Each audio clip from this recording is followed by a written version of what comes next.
forgotten about him. One of the first people outside of the district to actually donate to our campaign when nobody else was doing it. So I appreciate that very much. And wow, what a group! What a group! It's been a while. I have been over here twice before, I remember, but you were in a different church. It wasn't quite this big, but this is great. This is really good. Before I get started, though, I've got a sign-up sheet. If anybody's interested in getting my Capitol Hall report, it's a little thing I write. Maybe once a week, maybe every 2 weeks, maybe once a month. It's whatever I think the time to say something about something, and you may not like all of what I have to say, but I just tell you like it is. I don't sugarcoat it. I call a spade, but I don't ask you for any money. I'm just telling you about something that needs to happen. So if you'd like to get it, and I'll talk about some of those things in there. Chris has got the clipboard right there, and we'll just start that around. Now, there are a few faces here that I do recognize here, but I think most of the people I'm fairly new. And I think it's one of the things that's important is to know who your elected officials are. Not what they say they do or what they say they're going to do, but who are they really? Now, I want to begin to tell you who I really am.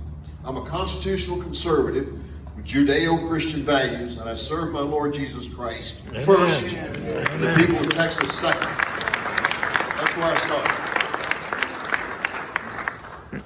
And I was real honest with you right now. I tell you, my name is Bob, and I am a recovering political apathetic.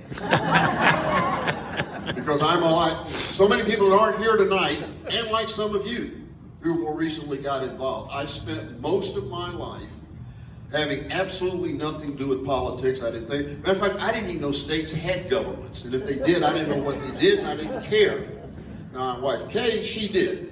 She would go to rallies and carry signs and march on things and stuff like that. And I said, you go do that. I'm going to the beach. But I also know that I wasn't necessarily doing all of what I should have been doing.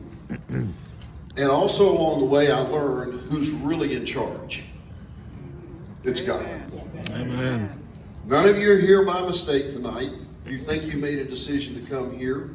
But God put it on your heart and your head that this is where you ought to be tonight for whatever reason it is. I never understood that for a very long time. In fact, God messed with me all of my life. Every time I thought I had a plan in place on where I was going to be and what I was going to do, He upped and jerked me around and sent me off in a different direction. I know that's never happened to anyone in there. But He started with me in high school. My plans, I was going to be a hotshot football player at the University of Florida. That's where I was going. I ended up with a back injury. 6 months in traction. I didn't know all of that. I didn't realize what was happening. But when it came time to graduate and go on to college, I knew I wasn't going to play ball, but I was going to go somewhere. But all my friends that had graduated a year ahead of me came home at Christmas, by at least Thanksgiving or Christmas, flunked out of school, telling about the party, great time they had, but they'd flunked out. I knew that was going to happen to me if I went. My best friend, who also played quarterback a year ahead of me, had gotten a scholarship at a little school in South Carolina called the Citadel. And he invited me up for one weekend to visit with him. And I thought, well, that's something neat. I'll go up there and do that. I really I knew it was a military school, but I didn't know much about it. So I went. And after spending a weekend there, it dawned on me, he said, they lock the gates at night. I might stand a chance of making it through my freshman year here at this place. So I went home, told my dad I was raised. My dad was a disabled veteran. I was raised by veterans in the whole neighborhood. And told him that, and he says, thought that was a good idea. He had known Mark Clark. General Mark Clark was the president. And so we went up there. They dropped me off at the door thinking, well, we'll sign up and we'll go have lunch later or something. No, I disappeared into the building. First place I went, they took to a room with other cadets in there, and we got a lesson on the thing called the honor code. Said, this is how you're going to live while you're here. You don't lie, you don't cheat, you don't steal, and you don't tolerate those who do. Now, it's easy, of course, to talk about not lying, not cheating, not stealing ourselves. The key was, if you saw someone else doing one of those and you did not report them, you were as guilty of it as they were. And it was immediate dismissal. It was run by the cadets. Faculty had nothing to do with it. And so that was the first one. Then during that freshman year, which in those days, it was a pretty rough physical and mental stress year. I learned, though, the way to get through it is you never, never, never quit. You might get beat, but as long as you don't quit, you're going to make it. So that kind of changed my plans when the end of the year came about going back to the University of Florida, where I could just feel I had the discipline, I could study and party at the same time. I said, I can't quit. I'm going to have to graduate from here. Besides that, I had fallen in love with the Air Force, and I had now decided I was going to be a hotshot fighter pilot. Vietnam War was coming up, the F4 was coming online, and so I worked real hard. I was a double E major, electrical engineering. Worked real hard. By my senior year, I was top Air Force cadet in my class, having received an award each year as being the top Air Force cadet. And I was captain of the skydiving team and 2 or 3 other things. Was getting a regular commission, which was only to a limited number of officers. But I took my last physical. I failed. 20/25 vision. 20/25 vision. They said, you're not going to fly for this man's Air Force. And so said that your orders are cut, we got you getting new orders. Where would you like to go? Now, I'd never been anywhere. I'd driven from Tampa, Florida, where I was raised, to Charleston, South Carolina for 4 years, a couple of times a year. I visited someone in Alabama one time, and I knew I didn't want to go to Alabama. So I said, well, but I had seen an Annette Funicello movie. So I said, I want to go to California. So I came back with 2 assignments. One was in the Bay Area in San Francisco, and the other was just outside of Los Angeles in San Bernardino, California, where Norton Air Force Base was. Now I knew where Annette was, so I said, I'll take that Southern California. I did. Should have never happened. I should have never been accepted there, because at that time, we're at the height of the Cold War. The development of the Minuteman missile system in the R&D area was the #1 program in defense, and they had a dispensation that said they didn't have to accept any engineering officers less than a senior captain with a master's degree. I was a 2nd lieutenant with a bachelor's degree. I said, well, what am I going to do? They said, well, I don't know. We'll figure this out. They tried to find me a place. I interviewed with heads of departments for 3 weeks. Now, I did get real good at shooting pool. In between time at the Oak Club, shooting pool. And finally, one day, this major from Alabama came back, and he said, I've got so much work here, and I'd hire anybody. Take that desk over there, Lieutenant. And that's where I started, kind of just in the corner. But after a while, the training I had at the Citadel of never quitting, and what we learned to innovate, adapt, and overcome in any situation, started giving me a reputation of being a fixer, fixing problems. And Minuteman had plenty of problems in the development of it. And then one day, as Mike was talking about the issue of EMP, well, it was brought to the program office as a new threat from the Russians. And we were not prepared for it. It was brand new. And it was a threat only in one way. See, we survived the Cold War because throughout the whole thing, both sides had the capability to annihilate the other side, no matter who shot first. This unbalanced that. This meant they had total upper hand, total control. So we had to find a way to do what they call harden the missile. I'm talking about hardening our grid today. Harden the missile. Well, they couldn't get it. They weren't getting it done. The program office kept failing on it, so the general in charge stopped it. I had nothing to do with it. I was in the ground electronics side, down where they control the launch. The missile was in the airborne office. It was someplace else. They weren't getting it done. General reorganized, and he picked me to be the project officer in charge of it. Now, those of you in the military, I was then a junior captain, had just made captain. My 9 program officers that were assigned to me were all lieutenant colonels or colonels. These are crusty old guys left over from World War II, and they did not take to that too well at all. But we had our come to God meeting, and we got it straightened out. We got the missile hardened, got it back on track. I figured out what the real problem was, and every one of those colonels was going out to that job to make sure he didn't get blamed if it failed. And that is a sure path to failure. Well, we stopped that. We got it. But I left. I never told anybody what I'd done. and went on in life. Family never knew about it. Never thought about it again until not too long ago. Wife and I had an engineering consulting business, and decided when retirement time come, we were going to retire. So we were living in Florida, Destin, Florida. Anybody know where Destin? Been to Destin? I'm a Florida boy, beach boy. You know, we were there, and I was all set to retire at the beach in Destin. And she handed me a note one day and said, "This is where I'm going to be in Rockwall, Texas. If you care to join me." I learned then that female Texans are like monarch butterflies. When the grandkids come along, they come home to the roost. But I couldn't argue with them. I knew the grandkids needed grandparents, so I said, "Okay, we'll come back here. We'll do that." God messing with me again. Now, my plans were we had a water sports business, parasail boats, jet skis, pontoon boats, beach chairs. I was going to be working real hard in retirement. So we come back here. But I said, I got to get something out. Now, I love to fly. One thing I love to fly. I have an airplane. And I said, okay, if I've got to, you're going to drive me back to that godforsaken place called Texas where nobody wants to go, including me. I want to get something out of it. How about if we live in an airport where I can have my plane right in the house? She says, okay, but it's got to be within 45 minutes of Rockwall. Well, it turned out there was only one place. That was in Van Zandt County, at Tailwind Airport, just outside of Canton. You know why that's important? Because that's where Doc Collins started the Tea Party. Oh. And I went to that first Tea Party meeting out of curiosity. I kind of got miffed at old George Bush with his TARP bailout, one of the dumbest things anybody's ever done. And I sure didn't like this fella coming along called Obama. So I went to that Tea Party meeting. And there was a guy that gave a presentation that night on a book called The 5,000 Year Leap. How many of you read The 5,000 Year Leap?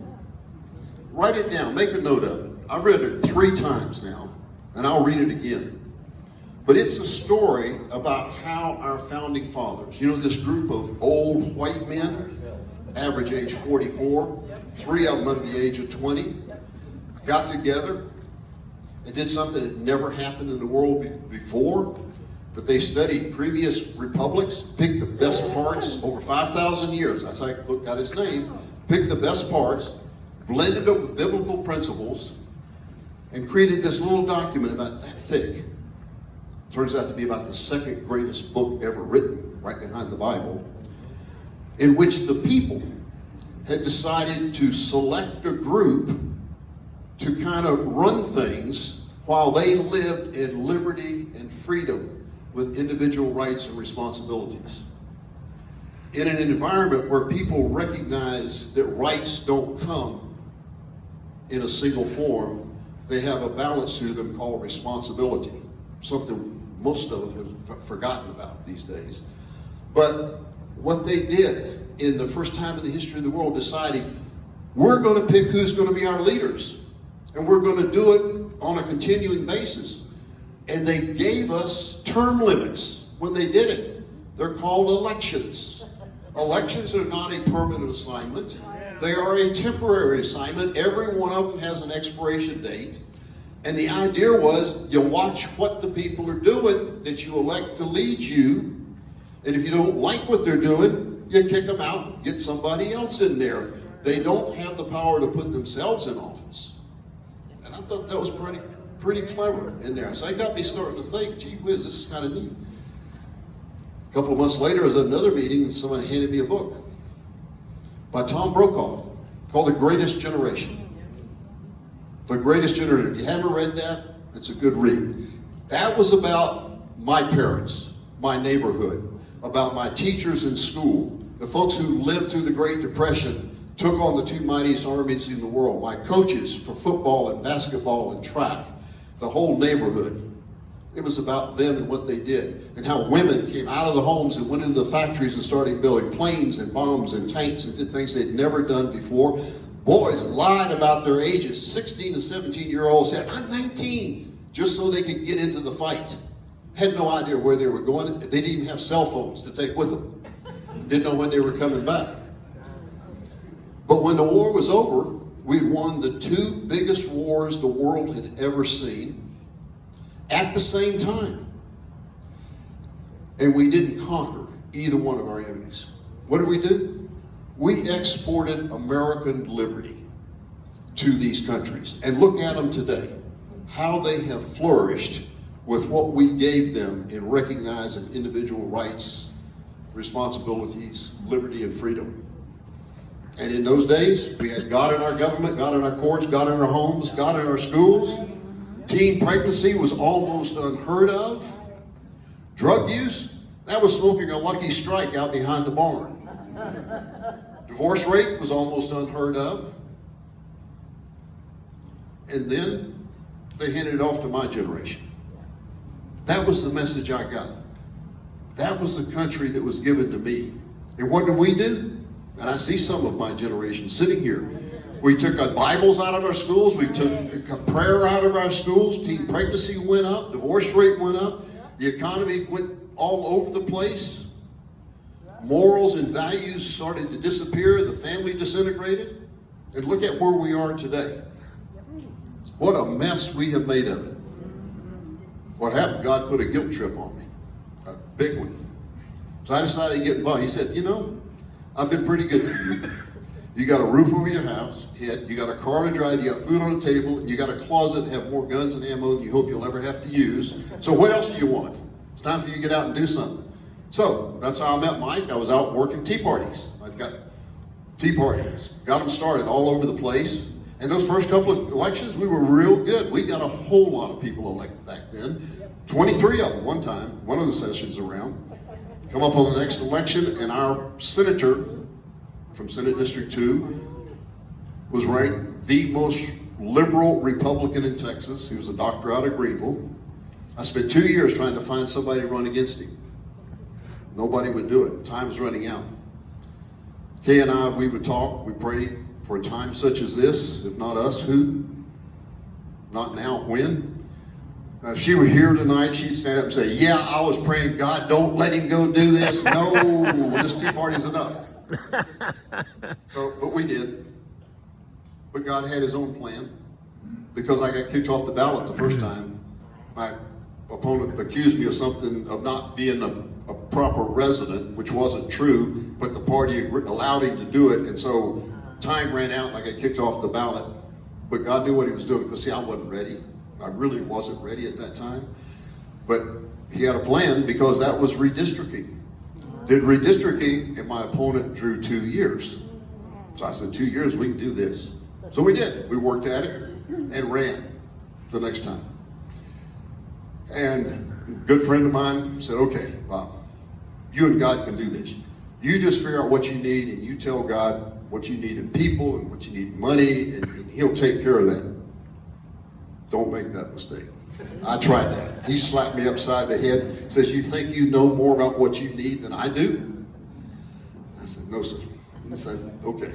You handle it. You give us whatever money, whatever people. I would just ask you, help me say the right thing once in a while.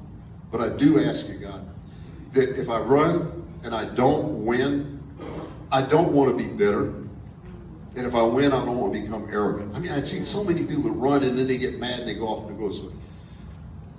So we went into it, didn't get any money, raised $15,000 that first time, but a lot of people showed up. A lot of people were offering to do stuff that I never expected to do. Like I had no clue. We had no campaign manager, so I ordered 3 books off of Amazon on how to run a campaign, literally. And I was at I needed a campaign plan. And I was trying to figure out, well, what is a campaign? I'm looking through the book, my phone rings, and a fellow by the name of Ken Emanuelson. Those of you who've been around the Tea Party will recognize that. He had started the Dallas Tea Party. He wanted to know how the campaign was going. I told him what's a problem I was having with it, writing a plan. He said, well, let me write it for you. So, okay. So I sent it to him. He wrote it for me, and that was great. A month later, I was at a meeting giving a talk, and it was over. This guy came up and he says, God, I really like what you had to say. What's your website? I said, what website? He said, you don't have a website? I said, no. He said, can I make you one? So that meeting went on and on like that. We got into the runoff because he was short by 78 votes out of almost 40,000 in the primary. And so in the runoff, he started at 49% and I started at 39%. We ended up that night winning it by exactly 300 votes. Wow. 33,000 votes were cast. And as soon as it was announced, my phone started ringing and text messages started coming in. And it said, Bob, it's the Gideon win. Yes. If you recall, Gideon showed up with 33,000 men, and God says, you're not going to do this battle that way. I'm going to give you 300 so that you know I did it. You didn't. Yeah. So that set the course on who I am, because the only promise I made when I first ran, because I didn't know who to get advice from, I just said, I'm going to go to God every day on my knees and ask for his wisdom, his courage, and his strength Amen. To know and do his will. Amen. And I can guarantee you that will continue. And if where I am elected turns blue, I will never change my vote in order to get a vote to stay in office. Amen. I will continue to be a constitutional conservative, and they'll have to put somebody else in there to do it, because I ain't going to vote for that crap. So that's just to tell you, that's how I end up where I am. That's where I get my advice from. And the point I made about the issue of what our founding fathers gave us in elections, come on now.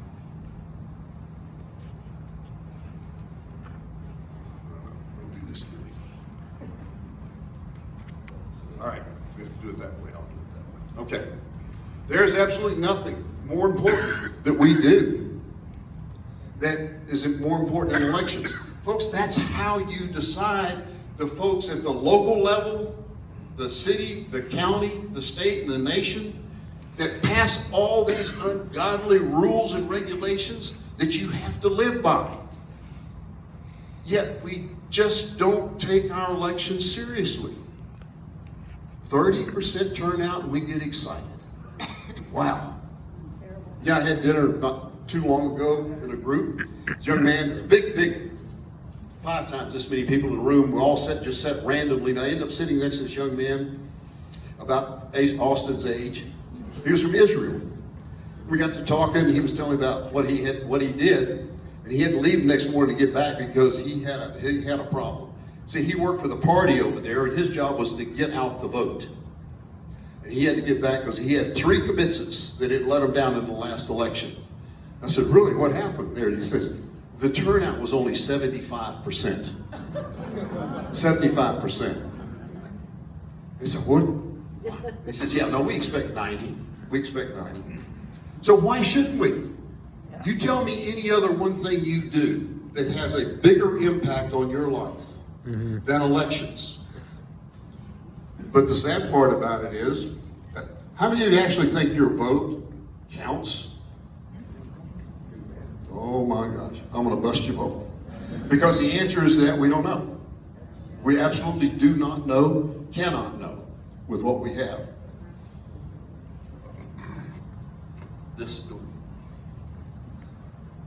And the rules we operate under were given to you by your legislature, people that you elected. And we were doing really good with this whole process all the way up to the early 1900s. We had people would go to the polls and they'd vote.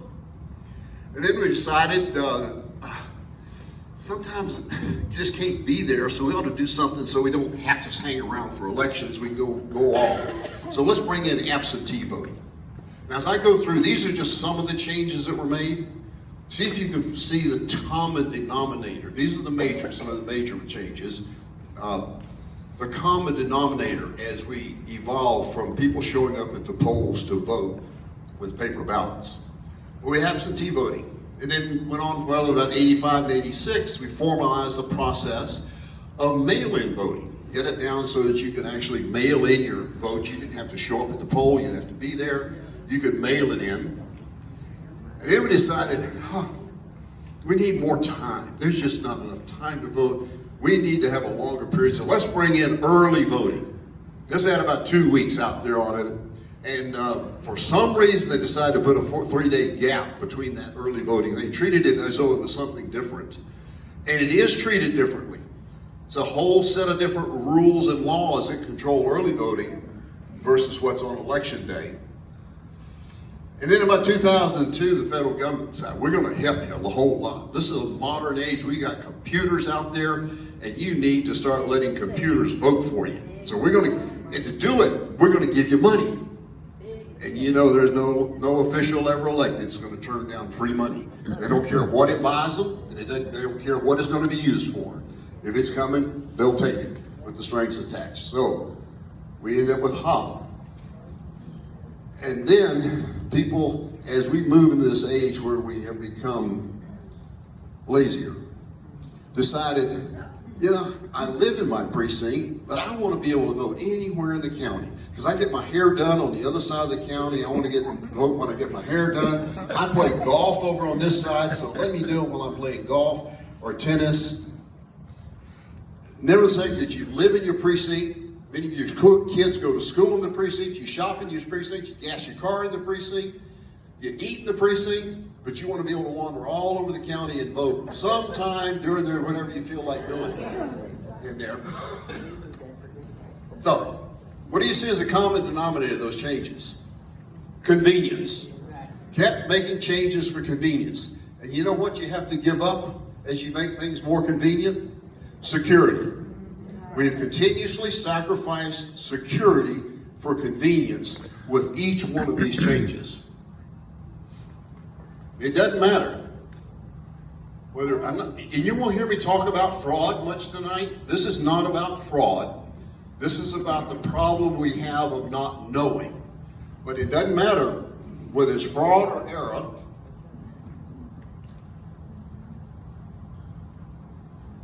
Either can change the vote and change the outcome of the election. And I could entertain you a long time tonight of stories of just plain dumb errors that have made or would have made a difference in an election many a time all over the state. They're real, they just don't get talked about. So, fraud or error is what I call an adverse action. A lot of this, what you're going to hear my discussion talking about how we go about this, is the engineer in me. I went after this as I would in solving a systems problem as an engineer. Whether it's error or fraud, there are three elements for it to happen that have to be there. You have to have time, you have to have a means, and you have to have an opportunity. It takes all three of them for it to happen. So if you're going to stop fraud and error, you look at getting rid of one or more of those three things. So you get rid of time,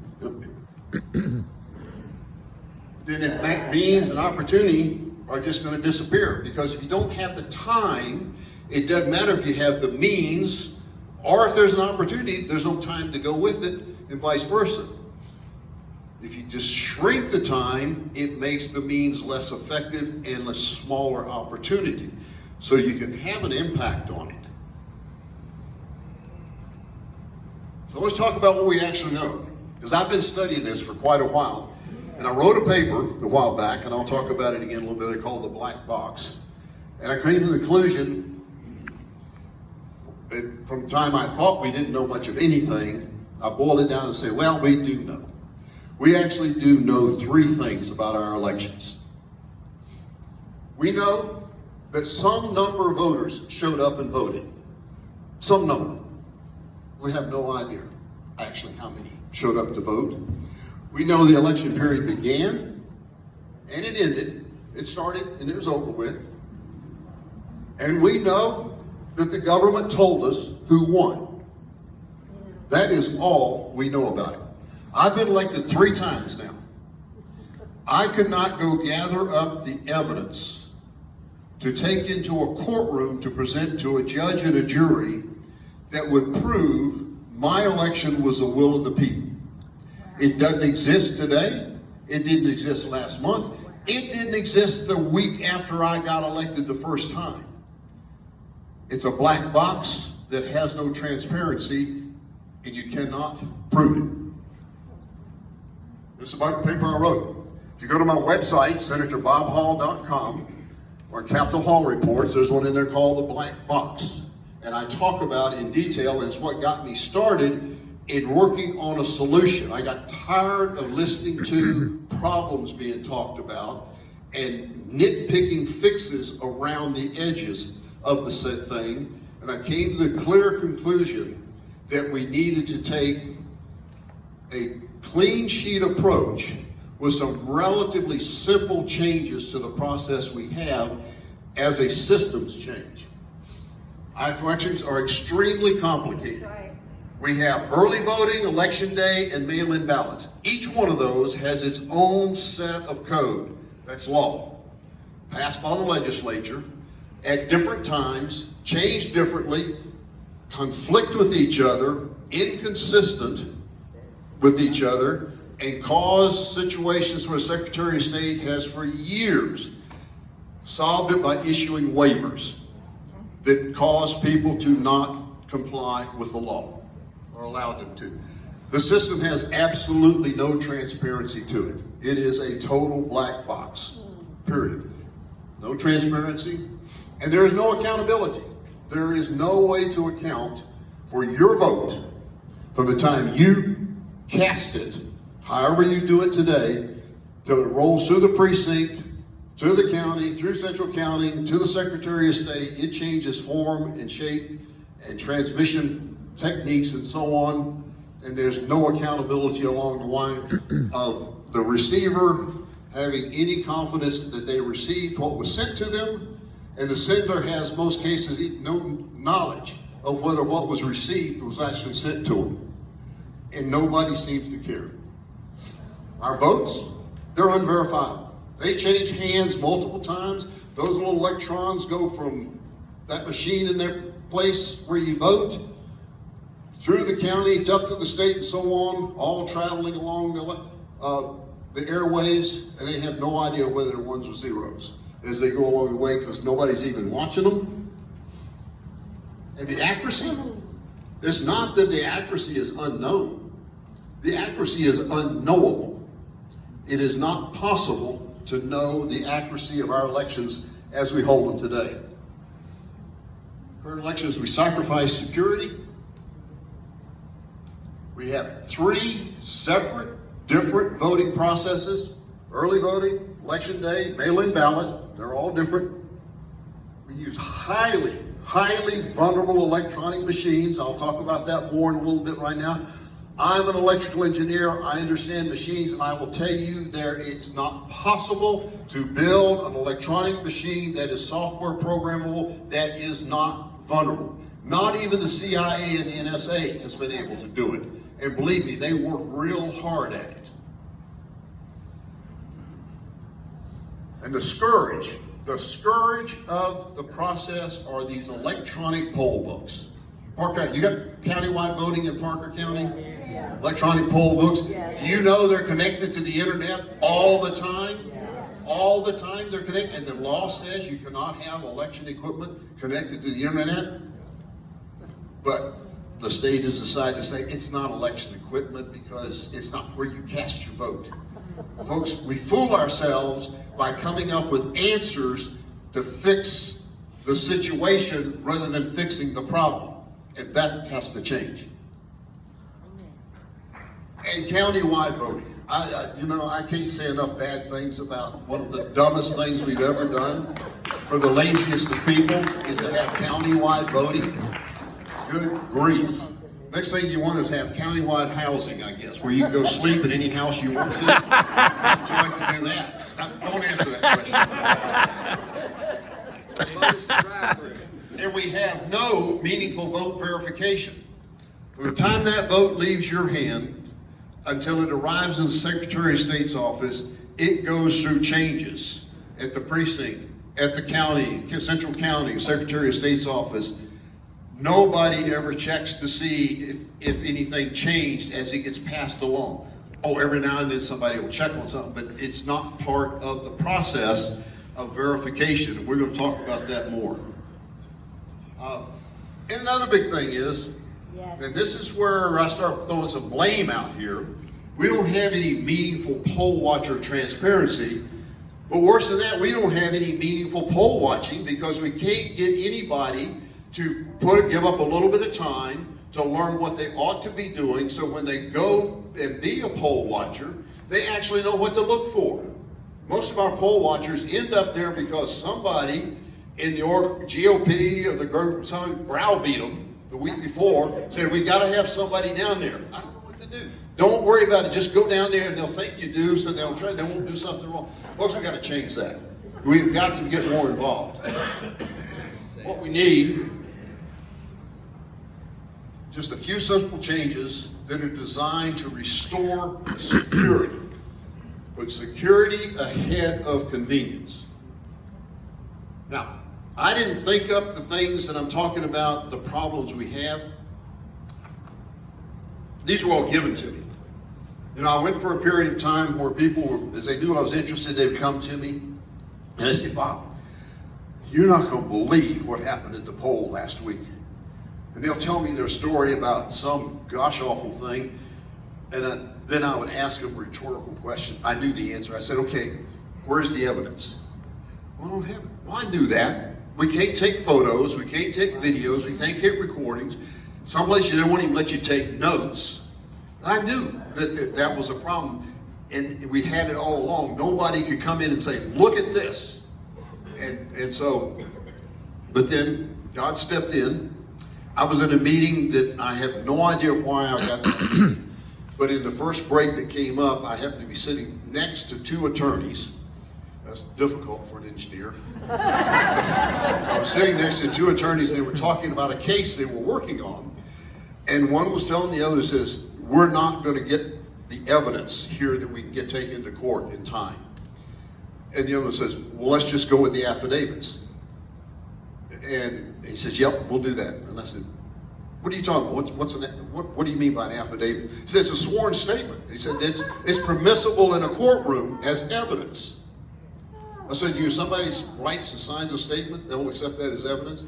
See, I was struggling to have evidence that something was actually happening, not just stories that people were telling. So I put out the word. I believe you. If you really believe what you're telling me, and you are willing to write it down on a piece of paper, sign it, and get it notarized that it's a sworn statement, I'll use it. I'll take it. Well, we got it. They came flowing in. Got three-ring note. There's more than that now. 14 counties responded with stuff. Some similar from place to place, some really weird stuff, and some really strange stuff. It's there. Anybody want to come by the office and take a look at it? You're welcome to look at it. It's good entertainment for an hour or two, and then your head goes spinning off. But it's not difficult. Here's just an example. This is out of Dallas County. This is just typical of it. You see how easy it was? She just wrote it out by hand right there, talking about the election. And what this was, she says here, my poll books were accurate all day until approximately 6:55, and my numbers on my book, names of the poll book, 1969, jumped at least 100. By the time we turned the poll books off, they're up over 1,200 names added to the poll book. Now, somebody in one of the meetings says, well, that's just a poll book. Nobody voted. There's just names in there. Folks. What that does was set the stage for 1,200 votes that somebody up the line in the precinct, in the county, or even in the state could drop in 1,200 votes for that poll book alone. That poll book alone, where they wanted them. That's the problem. Poll books have to go. Paper poll books. We've got to stop sacrificing security for convenience. We need to make convenience security number one and convenience number two, and that's what I put at the top of my list of criteria as I went through it, was to never do anything that was being done because it would be more convenient for the workers or convenient for the voter. No, security. The protection of our vote is just as important as your vote is, because without protection, your vote is worthless, and we don't want that. So few simple changes. Now this again is the engineering. See, I worked as assistant engineer for a long time. My wife and I did in consulting with the aerospace industry with lots of really big stuff. And when we always started out a project, we had the top criteria, not what the thing had to do, but the environment in which it had to operate, what the end results were. And what we had in there was, one, it has to be totally transparent. You have to be able to see your vote from the time you cast it till it goes through the county to the state, and the state announces it, that you know your vote got there. And I'm going to show you how we can do that, because we don't know that now. We have no idea. You have no idea, if you use an electronic machine, what that machine did with your vote. You don't even know when you walk out of the polling place unless you have paper ballots. What it is. What do you have here? ES and S or heart? Heart. Okay. We'll talk about that in a minute. We've got to have something that restores confidence. How many people you ever talked to about voting? We get 30% turnout. You ask somebody, why don't you vote? What's the answer? Number one answer they give. My vote doesn't count. My vote doesn't count. And they believe it. And you believe that, you can understand why they don't bother to vote. For whatever reason, they've convinced themselves, but we got to restore that. And what do we do? It's got to be easy. Folks, we're living in the fast food, don't be complicated, speak to me in words of one syllable, and don't show me a video longer than 15 seconds because my attention span's about 12. So it's got to be easy. You can't, and if I could do it with color and crayons, it's even better. And it certainly can't cost a lot. We can't spend money. We waste an incredible amount of money on our elections today. Waste. I didn't say spend. I said waste an incredible amount of money on the process that we currently have that's absolutely unnecessary. So reducing the cost was not a really big challenge. And to do something that is so transparent and is so obvious that people will want to show up to vote, that they'll want to come participate, knowing that there may be one vote, but it counts and it will contribute to what comes out at the end. It's got to be easy to implement, and it's got to be fair to everyone. And if anybody out here sees something they see is discriminatory in the process, come talk to me about it. Because I am determined that this is a nonpartisan, level playing field that favors nobody except the honest voter in there. It's easy to implement. Now, I'm going to play a little short video here for you. We put together a while back. It explains the process that I'm talking about. Look, we should go through that. I'm going to come back and go through it in a little more detail. Here in Texas, our voting procedures are overly complex.